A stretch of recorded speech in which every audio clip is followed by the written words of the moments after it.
Muy buenas noches, tengan todos, hermanos y hermanas en Cristo. Dios les bendiga. Gracias a las personas que nos visitan. Vamos a continuar esta serie de lecciones acerca de la gracia de Dios. Y antes de iniciar la lección de hoy, quiero que pensemos en cuántas veces hemos estado en alguna situación y hemos dicho: ay, Padre Santo, ¿por qué esto? Padre Santo, ayúdame con esto. O incluso acabamos de hacer una oración donde hemos hablado al Padre Celestial. Es muy común para nosotros referirnos a nuestro Creador como un Padre.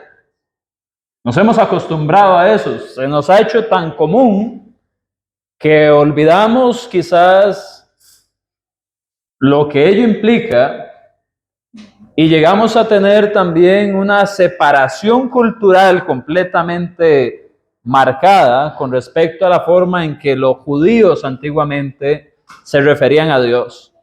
Aunque hay textos en el Antiguo Testamento donde Dios se refleja delante de Israel como el Padre, los judíos normalmente no se referían a Dios como nosotros lo hacemos. Cuando ellos oraban no decían Padre nuestro, Padre celestial o Padre que estás en los cielos. Esa no era la manera en la que ellos se referían a Dios. Generalmente la palabra que utilizaban era Adonai, que significa Señor. Algunas veces se referían a Él simplemente como Dios y rara vez como Yahvé o Yahweh o alguno de estos nombres específicos que el Antiguo Testamento refleja, pero ellos no tenían esa cercanía con Dios como Padre. De hecho, el cristianismo viene a marcar un gran cambio en cuanto a esto culturalmente, en cuanto a la vida espiritual. Y es quizás una de las cosas que también le chocaba a los judíos cuando Jesús hablaba de Dios como Padre. De hecho, al referirse a Dios como Padre, algunos interpretaban que se estaba haciendo igual a Dios y querían matar a Jesús por eso. De modo que es importante que tengamos esto en mente. ¿Para qué? Para que cada vez que nos refiramos a Dios como Padre, valoremos esta relación que logramos tener con Él. Cuando un judío pensaba en Dios como Padre, no lo veía como un Padre personal hacia el individuo. Ellos veían a Dios como un Padre hacia la nación judía.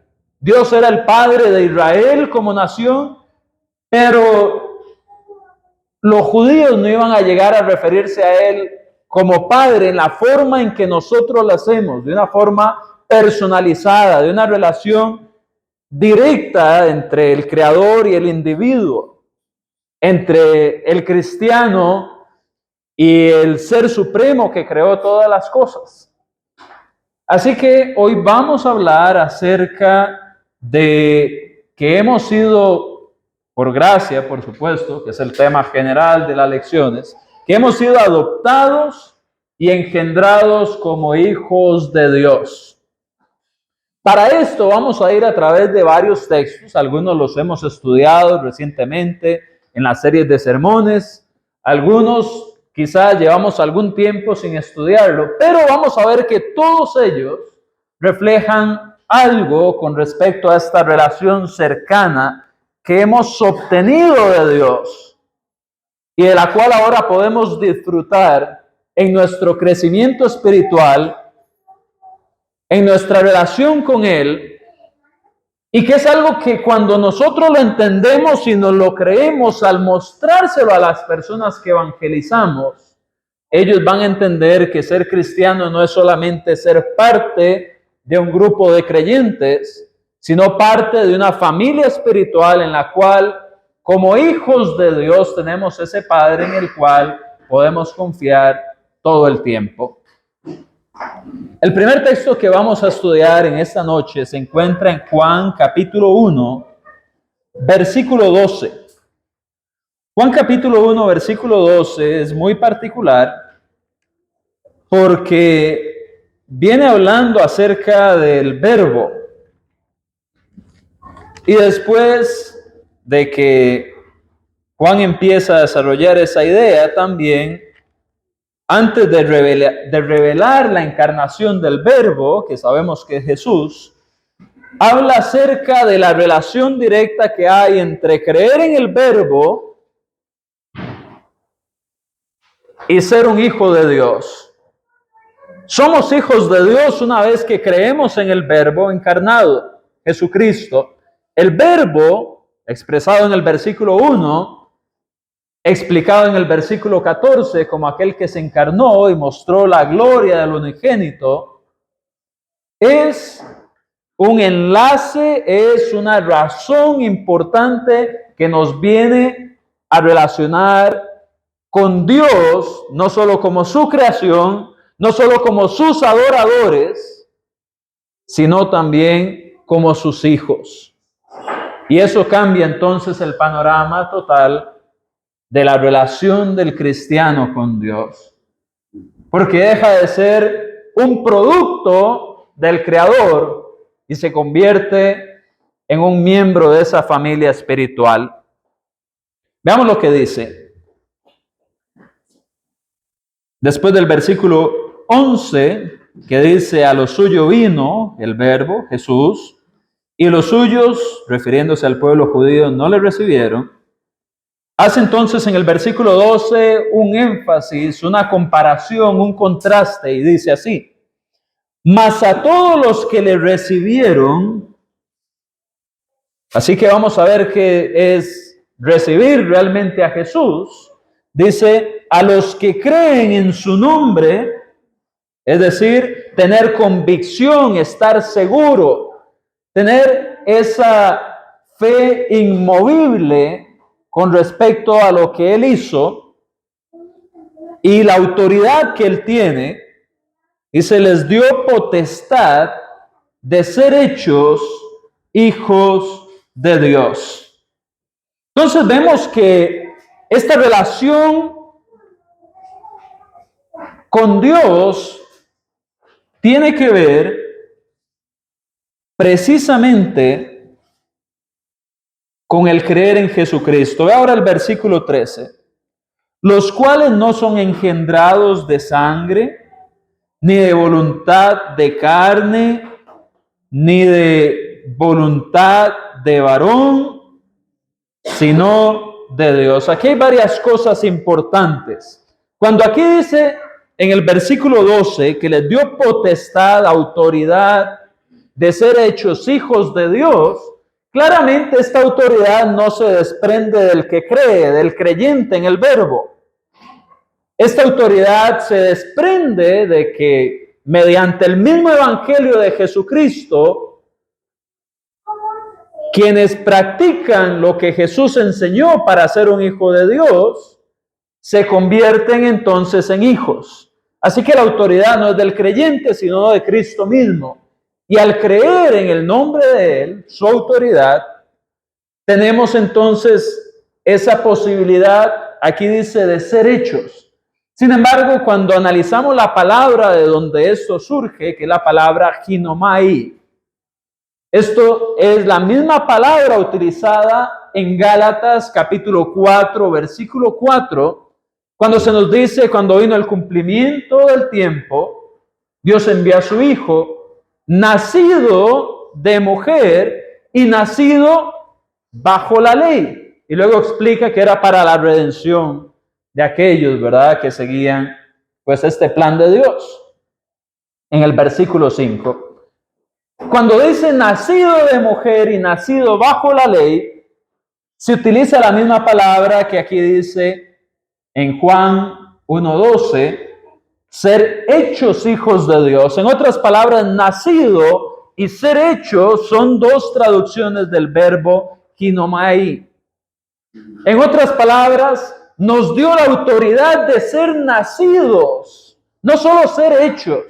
No solamente nos hizo, sino que nacimos de Dios. Nacimos como hijos de Dios. Lo cual me recuerda, por supuesto, allá en Juan capítulo 3, versículo 3 y versículo 5, es decir, este mismo evangelio donde se utiliza la frase de nacer, ¿de qué?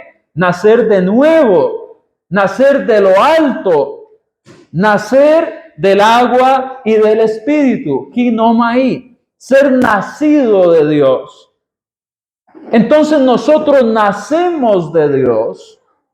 Y algo muy interesante también con respecto al versículo 13 es que dice que no son engendrados de sangre, es decir, el ser un hijo de Dios no es algo que surge porque yo nací entre el pueblo judío.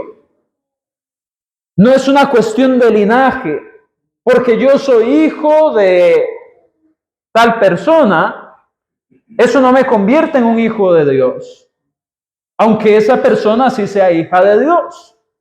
No es una cuestión de parentesco. Luego dice también, ni de voluntad de carne.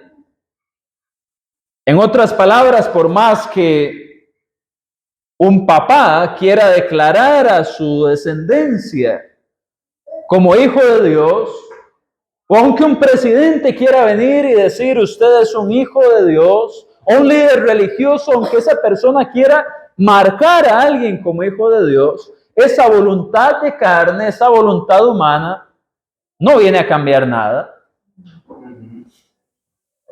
Continúa el texto diciendo, ni de voluntad de varón.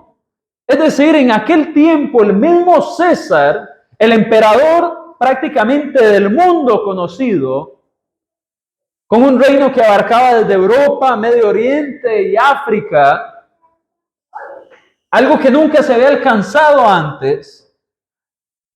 Si este varón hubiera venido y hubiera dicho, ok, todos en mi familia son hijos de Dios, porque es mi voluntad, eso no iba a cambiar nada. Y hace el último contraste que dice, sino, ¿de quién? De Dios. Ahora, lo interesante es que cuando aquí dice de Dios, se utiliza la preposición en griego ek, que implica algo que surge desde, algo que sale, como cuando decimos externo, algo que surge desde adentro, desde lo interno. Interno, externo. Entonces esta voluntad se desprende de Dios. Y bajo esa voluntad que se desprende de Dios, según lo que Dios ha determinado, nosotros nos convertimos en hijos de Dios. Es la voluntad de Dios la que nos convierte en hijos suyos. Ahora, lo que voy a tratar de probar, sumando este texto con Juan 8, del 42 al 44, es que tenemos esta adopción y esta posición de hijos por causa de la genética espiritual de los cristianos. La genética tiene que ver con el origen, con el parentesco. Ahora usted dirá, bueno, ¿qué tiene que ver el origen y el parentesco con esto? Bueno, acabamos de decir que ese parentesco va a surgir ¿desde dónde? De la voluntad de Dios. Ahora, el mismo verbo que aparece en el capítulo 1, que es Jesús, después en el capítulo 8 va a estar hablando acerca de relaciones de parentesco con los judíos. Después de decir aquella frase famosa en los versículos 31 y 32, si permaneciereis en mi palabra, seréis verdaderamente mis discípulos y conoceréis la verdad y la verdad os hará libres. Jesús empieza a argumentar que estas personas tenían una condición de esclavitud y ellos se sorprenden. Porque ellos no veían la esclavitud en sus manos, en sus pies, no se veían como esclavos de Roma, sino como una nación gobernada por Roma, pero con libertad religiosa, libertad económica. Ellos podían traficar bienes, podían ellos se sentían ciudadanos libres, aunque estaban bajo el imperio romano. Y entonces le argumentan a Jesús que nunca han sido esclavos, lo cual, si vamos al Éxodo, nos damos cuenta que es completamente erróneo. Ellos fueron esclavos en Egipto, y cuando vemos incluso la ley, vemos que algunos israelitas eran esclavos de otros israelitas, porque una persona que tenía una deuda enorme y no tenía cómo pagarse, podía pagar esta deuda poniéndose a sí mismo como esclavo. Así que hay, dentro de la ambigüedad de los términos y todo lo que quieran decir, básicamente están mintiendo estos judíos al decir nunca hemos sido esclavos de nadie. Pero ese no es el punto que estamos discutiendo. Cuando vemos acá los versículos siguientes, Jesús empieza a hablar de dos tipos de padres. Vea lo que dice el versículo número 42. Jesús les dijo, si vuestro padre, y ese sí es un sí condicional, si vuestro padre, ahí no les está diciendo sí, es vuestro padre, les está diciendo si vuestro padre, si fuera el caso, si vuestro padre fuese Dios, ciertamente me amaríais porque yo de Dios he salido. De ahí no me extrañaría que estuviera la preposición ex en alguna parte también, o ec. He salido y he venido. Pues no he venido de mí mismo, sino que Él me envió. ¿Por qué no entendéis mi lenguaje? Les dice Jesús en el 43. ¿Por qué no podéis escuchar mi palabra? Vosotros sois hijos de vuestro padre el diablo, y los deseos de vuestro padre queréis hacer. Él ha sido homicida desde el principio y no ha permanecido en la verdad, porque no hay verdad en él. Cuando habla mentira, de suyo habla, porque es mentiroso y dice también padre de mentira. ¿Qué es lo que estamos viendo acá con respecto a la genética espiritual? ¿A qué me refiero en cuanto al parentesco? Usted y yo sabemos que si se quiere comprobar que alguien es papá o mamá, por ejemplo, si le hicieran una prueba de ADN para ver la paternidad de Byron o la maternidad de Crystal con respecto a su hija, ellos tomarían muestras de sangre, las ponen en un laboratorio y este laboratorio diría, hay 99.9% de probabilidades de que ellos son los padres por el parentesco sanguíneo. Pero ¿qué pasa con Dios? El mismo Evangelio de Juan nos explica, cuando Jesús habla con la mujer samaritana, que Dios es espíritu, por tanto en espíritu y en verdad, tales adoradores es necesario que le adoren. Dios es espíritu. De Dios no podemos tomar una prueba de sangre y ver si somos hijos de Dios por nuestra sangre. Pero Jesús acá está revelando una verdad de la genética espiritual. ¿Cómo es que un hijo de Dios entra en esta condición espiritual de tener un parentesco con Dios? Bueno, según lo que Jesús está explicando aquí, de acuerdo a nuestras acciones.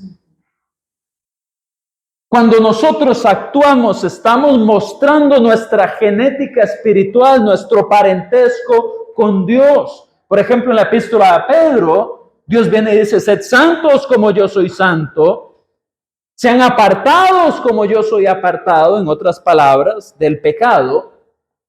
Y aquí Jesús está diciendo, ustedes son hijos de su padre el diablo. ¿Por qué? Porque hacen las mismas cosas, en otras palabras. Así como él es mentiroso, ustedes mienten. Así como él es homicida, ustedes me quieren matar. Ustedes están siguiendo el mismo patrón que él espiritualmente hablando, así que su genética es de ese padre, Satanás. Y no estoy señalando a la hermana aquí, ¿verdad? Pues, pero también Jesús muestra que cuando nosotros amamos a Él, dice, si vuestro Padre fuese Dios, ciertamente me amaríais. Buscarían el bien de Jesús, facilitarían su ministerio, estarían como discípulos de Él, estarían participando de la voluntad de Dios para que más personas se convirtieran en hijos en el reino de Dios que estaba llegando apenas a la tierra. Nuestra genética espiritual es importante, hermanos. ¿A quién nos parecemos más nosotros? ¿Cuánto nos parecemos a Dios cuando tomamos el espejo espiritual y nos vemos en Él? ¿Cuánto se parecen sus pensamientos a los pensamientos de Dios? Usted a la hija de nuestro hermano Josué y usted dice, es igualita. Se parece. Hasta los gestos a veces. Usted ve a Catherine y su hija, son idénticas. Norma dice, no, se parece más al papá. Esas similitudes tienen que ver con ¿qué? Con la genética. Entonces, si Dios es espiritual, esa genética se revela, se comunica, se muestra en una forma espiritual. De hecho, uno de los argumentos acerca de la existencia de Dios es el ADN humano. Porque el ADN humano lleva un mensaje que hace que diferentes partes de este código genético comunican cosas. Entonces, dependiendo del ADN, una célula le dice a otra, vamos a construir estos ojos de este color, este cabello de este color. El ADN comunica.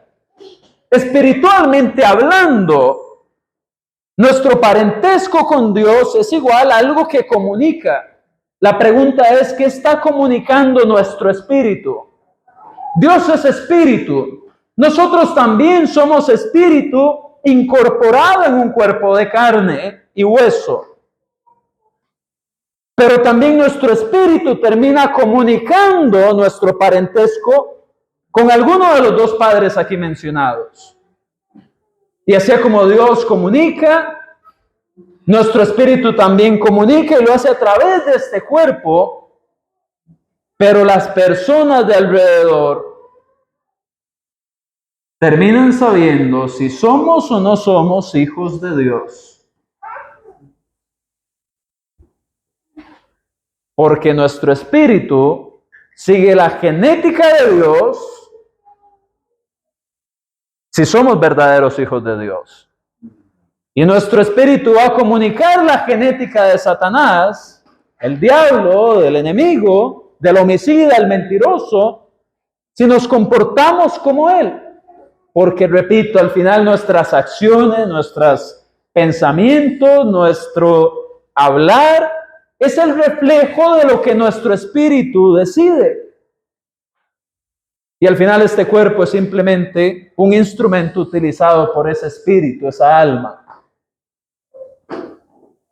Así que vuelvo a preguntar, ¿cuánto nos parecemos a Dios?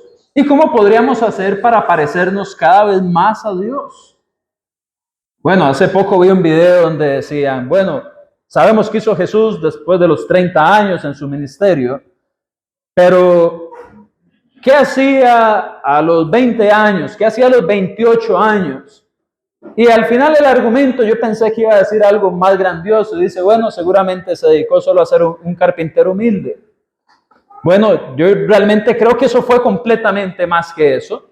Porque cuando vemos Juan capítulo 4, versículos 52, o 51 y 52, se nos dice que Jesús crecía en estatura, en sabiduría y en gracia. ¿Para con quién? Para con Dios y los hombres. Así que lo que yo veo acá es que desde los 12 años hasta los 30, o el momento en que Jesús aparece por primera vez, después de ese último relato de Lucas, durante todos esos años Jesús estuvo demostrando su parentesco con el Padre Celestial, desarrollando su relación con Él, porque su vida no la vivió solo en el cuerpo, sino en el espíritu. Y muchas veces es fácil acostumbrarse a vivir en el cuerpo y comer para el cuerpo, dormir para el cuerpo, entretener el cuerpo. El problema es que muchas veces lo hacemos de la forma opuesta a la que Jesús lo haría. Definitivamente Jesús estuvo orando todo ese tiempo. Estuvo creciendo, teniendo un tiempo devocional para desarrollar su espiritualidad. Y nosotros deberíamos de hacer lo mismo. Así que, hablando de la adopción y de ser hijos de Dios, llegamos a ser adoptados, llegamos a convertirnos en hijos de Dios a causa de la voluntad de Dios que nos llevó hacia un parentesco espiritual con Él. Él estando en los cielos, nosotros estando en la tierra, podemos llegar a una armonía. ¿Por qué? Porque ambos podemos colocarnos en ese modo espiritual. Y así es como si fueran antenas, ¿verdad? Esas señales se cruzarían porque estamos en la misma sintonía. Dios en su estado espiritual desde la eternidad, y nosotros también en un estado espiritual. Por eso es que cantar con el Espíritu no es solamente con gozo, es entregando nuestro ser. Por eso es que adorar en espíritu y en verdad no es solamente, cuando Pablo dice cantaré pues con el Espíritu y con el entendimiento, oraré pues con el Espíritu y con el entendimiento. Cuando se habla de adorar en espíritu y en verdad, Juan 4:24, no es solamente con gozo, con alegría, y nos gusta enfatizar esa parte de que las emociones hay que disponerlas para la adoración a Dios, pero también que todo nuestro ser esté enfocado en esa sintonía espiritual que nos termina conectando con Dios. Porque nuestras emociones por sí solas pueden conectarse completamente con el mejor de los voltajes, si fuéramos eléctricos, con nuestro cuerpo. Y por eso es que la gente necesita de instrumentos musicales, de aplaudir, de gritar, de hacer cosas durante actos de adoración no escriturales, porque sus emociones lo hacen con un espíritu, sí, de alegría, pero no con una condición espiritual. Y ese espíritu se termina aferrando más al cuerpo y por eso lo disfrutan. Pero cuando el espíritu se conecta con Dios, es el espíritu, la mente, nuestro ser que se agrada en esa sintonía que tenemos con el Señor, con nuestro Padre. Así que eso es un poco de la genética y la adopción a través de lo espiritual, de la adopción y el haber sido engendrado por Dios en lo espiritual. Ahora vamos a hablar de la adopción y ser hijos a través del conocimiento. Para eso le voy a pedir que vayamos a la primera carta de Juan, capítulo 3, versículo 1. Creo que este cronómetro nuevo que pusieron está malo. Va muy rápido.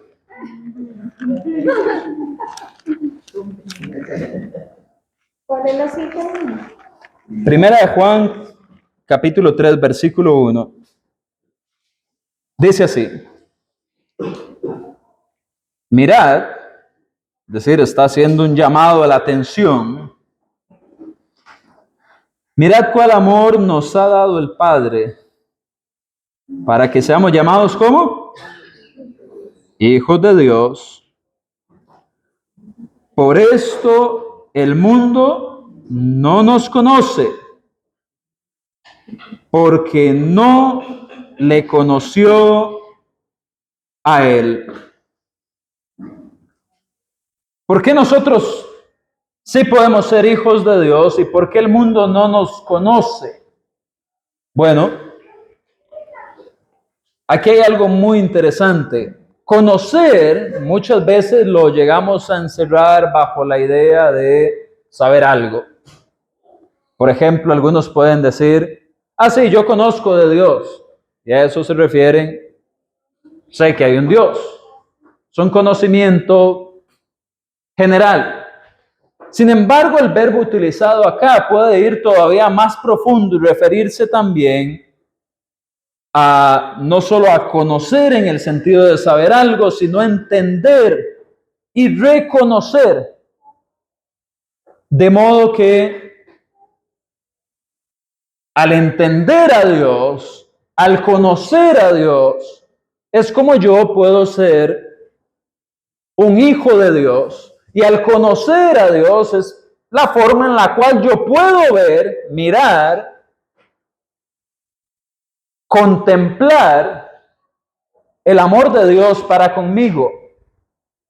Y ese amor individual, ese acto en el que Dios envía a su Hijo y conocemos ese plan de salvación y respondemos al plan de salvación, es lo que nos termina convirtiendo en hijos de Dios. Veamos un poco antes, aquí mismo en esta carta, en 1 Juan capítulo 2, versículos 4 y 5. Vea lo que dice. El que dice, ¿yo le qué? Yo le conozco otra vez. El verbo que se utilizó en Juan 3.1, que es el verbo ginosco. Dice así. El que dice, yo le conozco, es decir, el que dice, yo le entiendo, yo lo reconozco, yo sé cómo es él y le comprendo, dice, y no guarda sus mandamientos, el tal es mentiroso y la verdad no está en él. Pero el que guarda su palabra, dice el 5, en este verdaderamente el amor de Dios se ha perfeccionado, se ha contemplado. Vea otra vez que habla del amor de Dios. En el otro decía que por ese amor nos ha hecho sus hijos. Ese amor nos contempla, precisamente ese conocimiento de Dios nos hace ver el amor de Dios al punto de que nos llama a sus hijos. Y dice, se ha perfeccionado, se ha completado, ha llegado a la plenitud de sus partes. Y dice, por esto sabemos que estamos en Él. Si alguien dice que conoce a Dios, que le comprende y no le obedece, realmente no es un hijo de Dios y está mintiendo. Porque alguien que sabe quién es Dios,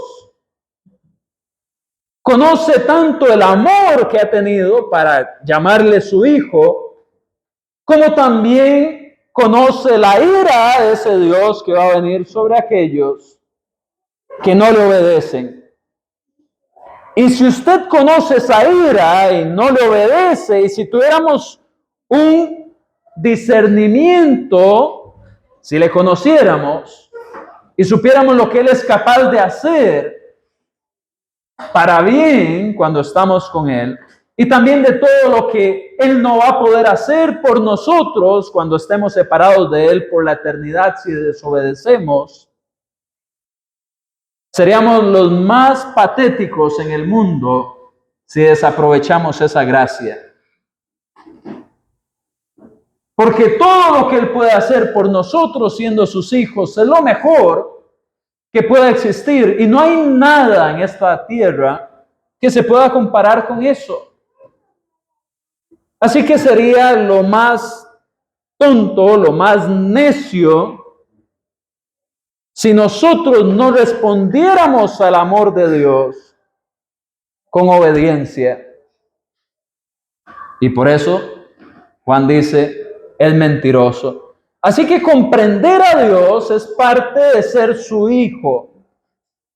Conocer a Dios, saber cómo Él piensa, cómo Él ama, cómo aplica su justicia, es parte de lo que nos hace sus hijos.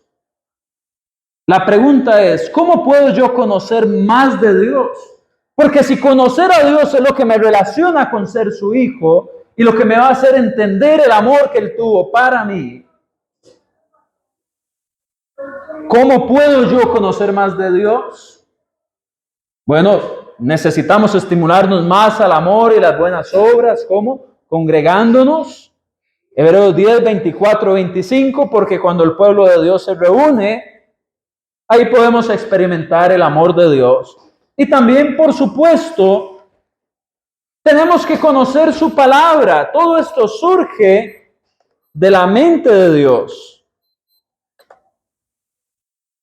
Y si el contenido de la Biblia surge de la mente de Dios, ¿qué tengo que hacer yo para conocer y comprender a Dios? No solo saber que Él existe, saber que le gusta, que no le gusta, qué me manda hacer, porque si no soy un mentiroso, si no sé qué manda hacer y no lo hago, soy un mentiroso en que conozco a Dios. Entonces, saber qué manda hacer para yo llevarlo a la práctica.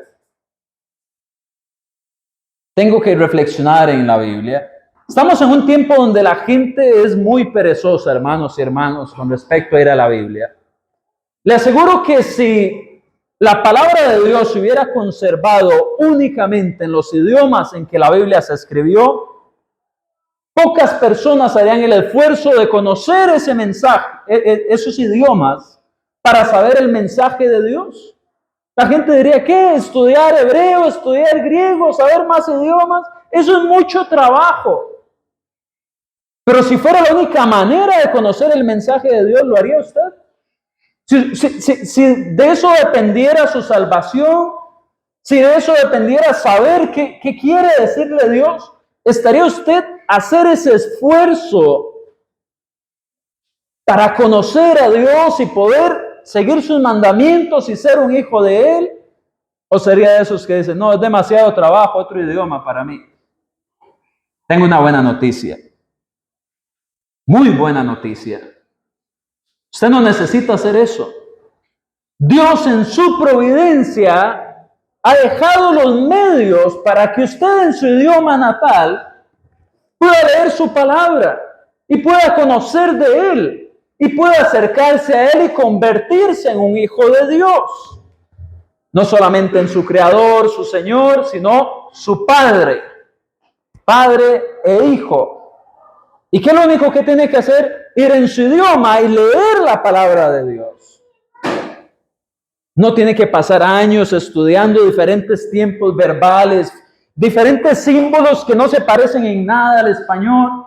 No tiene que hacer eso. Entonces, si el mensaje es tan fácil que lo podemos llevar en el celular, en la computadora lo podemos ver, lo podemos tomar en una muestra física de la Biblia, ¿cómo es posible que ni aún así aprovechamos esa bendición de la accesibilidad a la palabra de Dios para poder conocerle mejor, entenderlo mejor y deleitarme en el hecho, como dice Juan 3:1, y mirar, contemplar cuál amor nos ha dado el Padre para que nos haya hecho sus hijos? Porque eso es la Biblia, es el mensaje de amor de Dios. Mi hermano decía, bueno, una vez escuché a otro hermano hablando y él preguntaba cuál es el plan de salvación de Dios. Y alguien respondió, oír, creer, arrepentirse, bautizarse. Y esa persona le dijo, no, usted se equivoca. El plan de salvación de Dios tiene que ver con todo lo que Dios desarrolló para que fuéramos salvos. Pero eso que usted acaba de responder es solamente nuestra respuesta a ese plan de salvación. Hay mucho de por medio, mucha preparación en todo el plan de Dios para que llegáramos a ser sus hijos. Y a veces decimos, no, es que yo solo sé del Nuevo Testamento. No, es que a mí me gusta más el Nuevo porque el Antiguo es muy complicado. ¿Quiere conocer más de Dios? ¿Quiere saber, entenderlo mejor? Vaya por todo este mensaje de amor, donde Él muestra cómo paso a paso en las diferentes etapas de la historia humana, hasta aún el 2026, Él nos fue encaminando para ser sus hijos. No solo su creación. Vea, yo he hecho un montón de proyectos que empiezo con todo el ánimo y los dejo botados después. No los termino.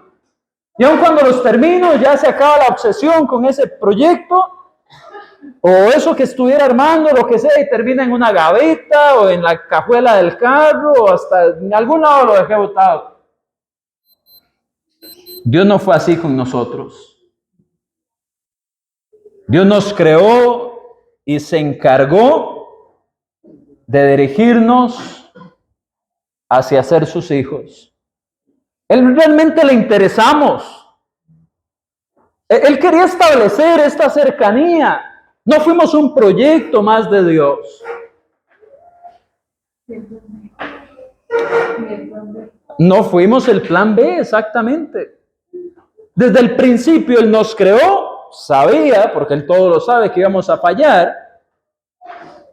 Y aún así, Él dice, aunque me abandonen por causa del pecado, aunque se separen de mí, van a tener los medios para regresar a mí.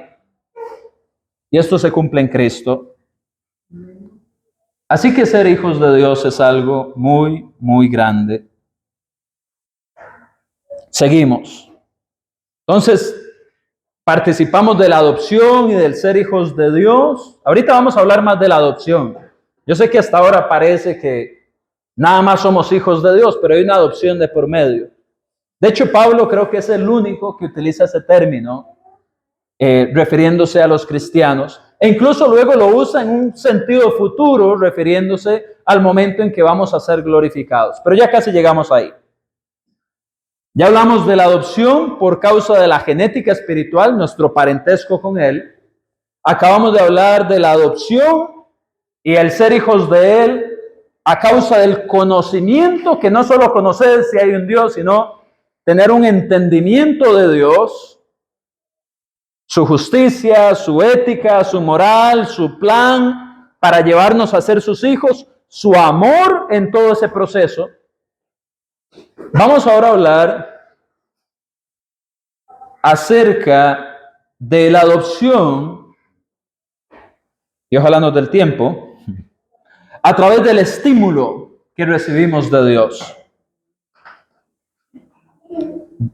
Vamos por favor a Romanos 8, del 14 al 17. ¿Quién puede leerlo, por favor?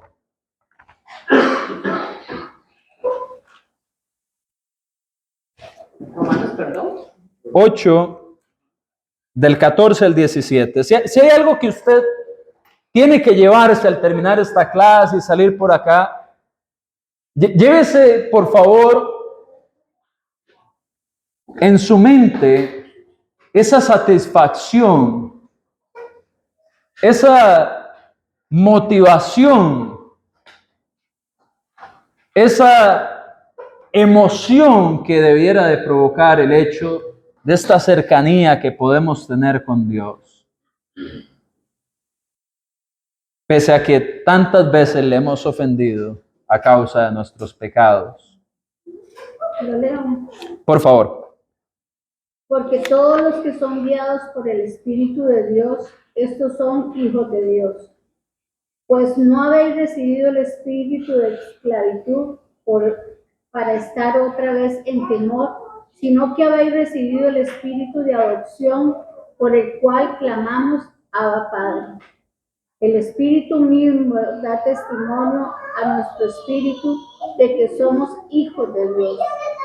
Y si hijos, también herederos, herederos de Dios y coherederos con Cristo, si es que padecemos juntamente con Él, para que juntamente con Él seamos glorificados.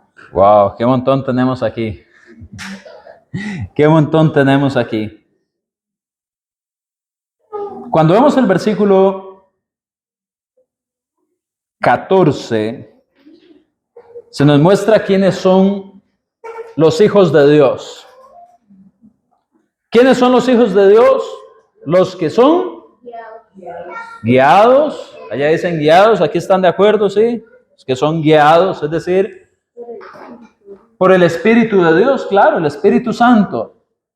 ¿Qué quiere decir guiados? Ser dirigidos, ser llevados bajo la acción voluntaria hacia esto a lo que nos lleva el Espíritu Santo de Dios en un sentido moral, una influencia que Él ejerce en nosotros, moral y espiritual.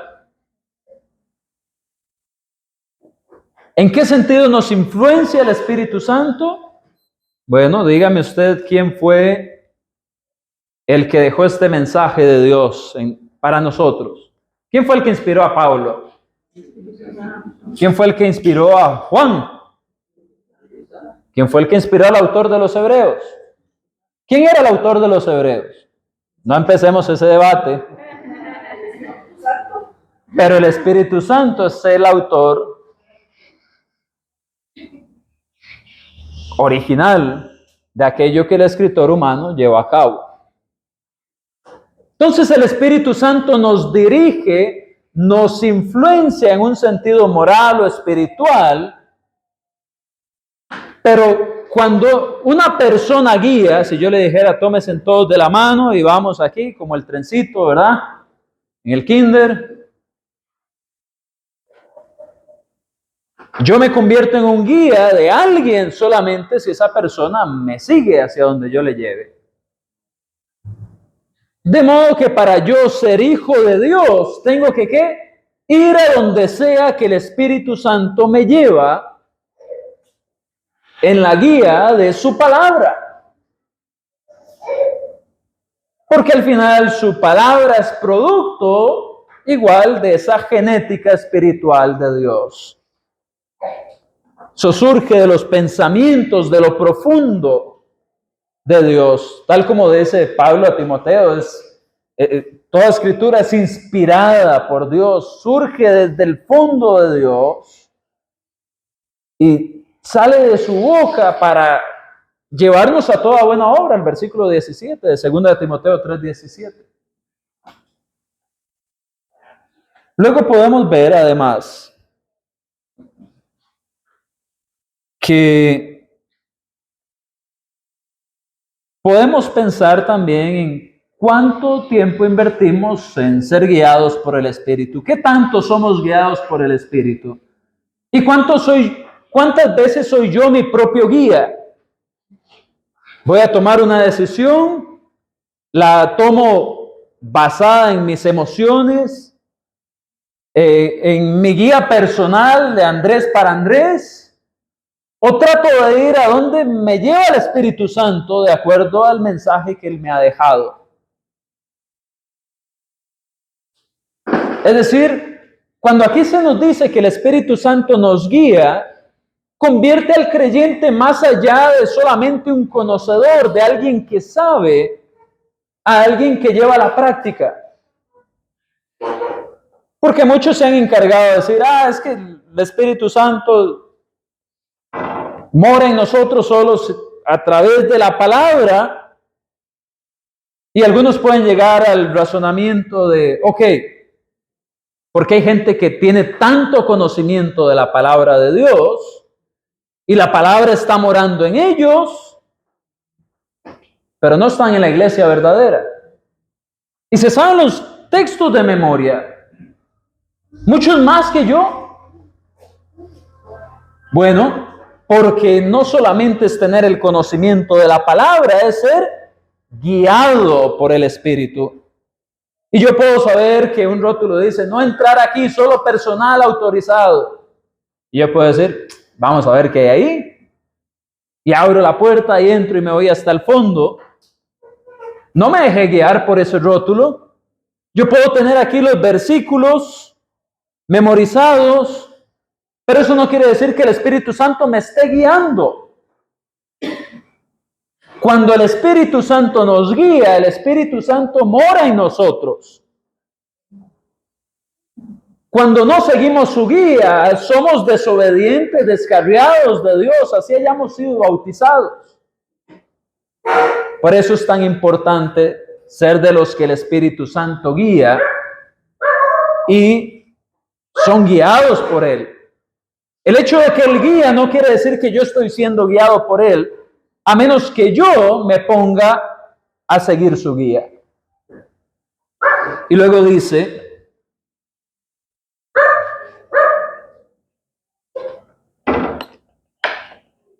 yo no sé, ese cronómetro se detuvo. Muy bien. Vamos a ver. Luego dice, versículo ¿cuál? 15. Dice, no. Alguien quita, yo no sé quién puso esto aquí. Versículo 14, porque todos los que son guiados por el Espíritu, estos son hijos de Dios. Pues no habéis recibido el espíritu de esclavitud para estar otra vez en temor, sino que habéis recibido el espíritu de adopción, por el cual clamamos, Abba, Padre. Vamos a ver algo acá. Habla de dos espíritus, uno de esclavitud y otro de adopción. ¿Cuáles son estos espíritus? ¿Cuáles son los espíritus que se está hablando aquí? ¿El espíritu de quién? De Dios y del diablo. ¿Son el espíritu de Dios y del diablo? ¿O es el espíritu mío actuando con respecto a si tuviera esclavitud? ¿O el espíritu mío actuando como alguien que fue adoptado? Porque si yo entiendo que fui adoptado, me pongo en la categoría de hijo de Dios y entonces ya no tengo que temer. Si en mi mente yo sigo pensando, ay, es que hice aquel pecado y estoy en eso y ya me... Hermanos, si no creemos en la guía del Espíritu, nuestro espíritu no va a salir de la esclavitud. Porque el Espíritu Santo nos dice, el que creyere y fuere bautizado será salvo. Arrepiéntase y bautícese cada uno de vosotros en el nombre de Jesucristo para el perdón de los pecados. Si yo entiendo que Dios me adoptó y que ya no estoy en una condición de esclavitud, yo ya no tengo temor. Porque Dios lo dice y yo le creo. El Espíritu Santo me guió a la libertad que viene en Cristo. Ya no soy esclavo, entonces no tengo temor. Por eso ahí nos dice, porque no habéis recibido espíritu de esclavitud para estar otra vez en temor. ¿Por qué Andrés andarse preocupando por lo que sucedió hace 5, 10, 15, 20 años? Si el Espíritu me guía al entendimiento de, Dios te perdonó, Andrés. Ya las cosas fueron hechas nuevas y lo viejo pasó. Es una vida distinta, Dios lo adoptó. Ahora, ¿cuál es la idea de la adopción aquí? Bueno, esto nos muestra que este proceso que solamente Pablo menciona en el Nuevo Testamento, la idea de la adopción, es que el convertirnos en hijos, en creyentes de Dios, va más allá de un proceso natural, sino que Dios lo confiere a través del acto divino.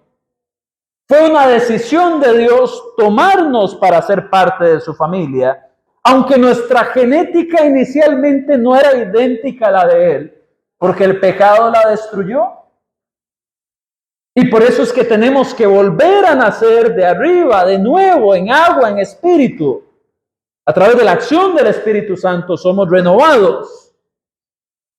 Y así surgimos de Dios, recuerda al inicio,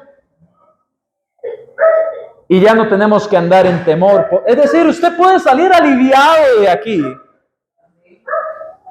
sin que la conciencia le juzgue si usted ha sido guiado por el Espíritu, porque Dios lo adoptó. Usted no tenía una genética como la de Él, pero Él lo hizo participar de una familia en la cual usted ahora no solamente está en esa familia, sino que es un coheredero también. Y por esa relación de adopción, dice aquí, clamamos como Abba Padre. Esta palabra surge, Abba, del arameo, y era de uso común porque el arameo era el lenguaje común en tiempos bíblicos. del Nuevo Testamento.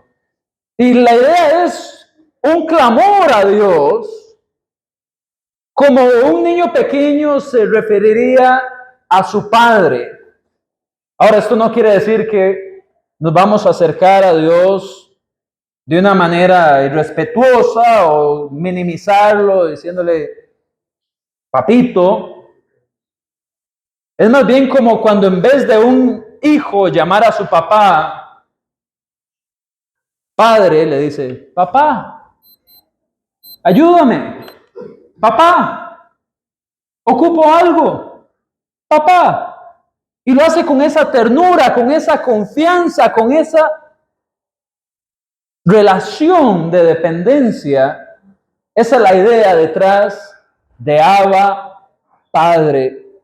Por eso es que los traductores de la Biblia no pusieron ahí papito, padre.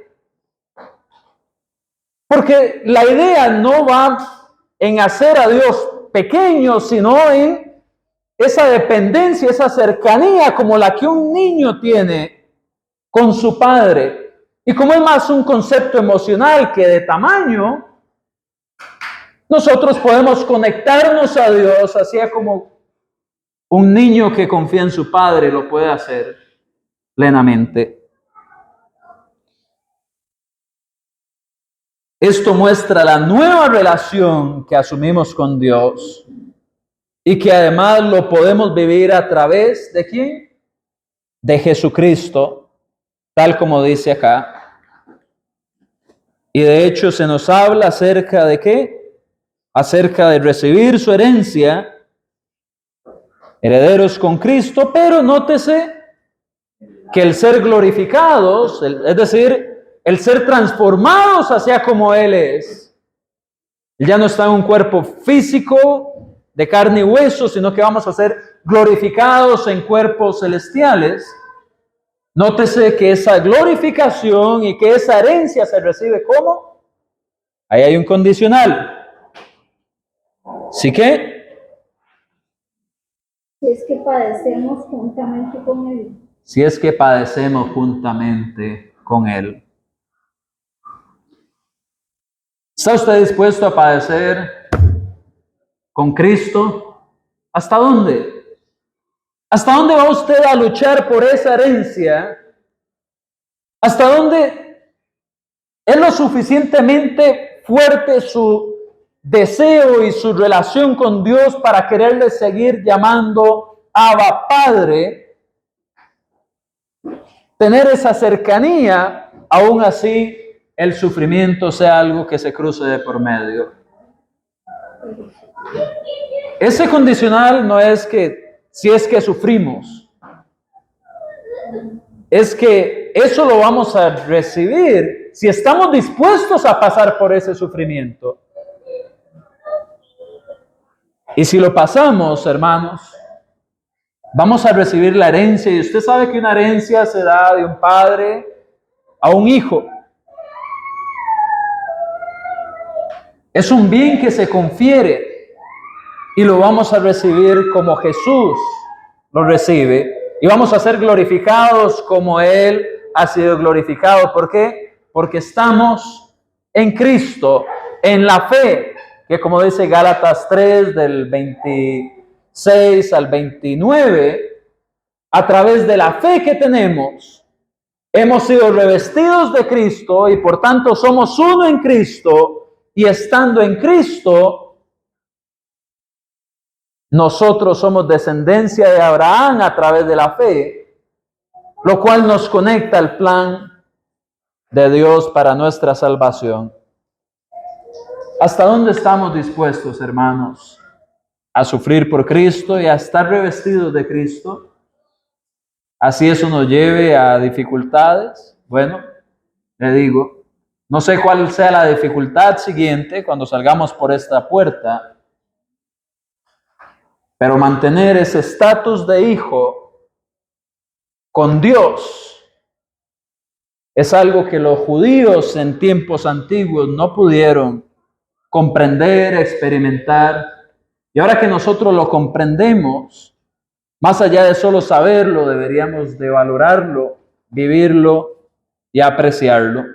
Que Dios les bendiga, hermanos. Vamos a orar. Y antes de retirarnos acá, pueden terminar la grabación, claro.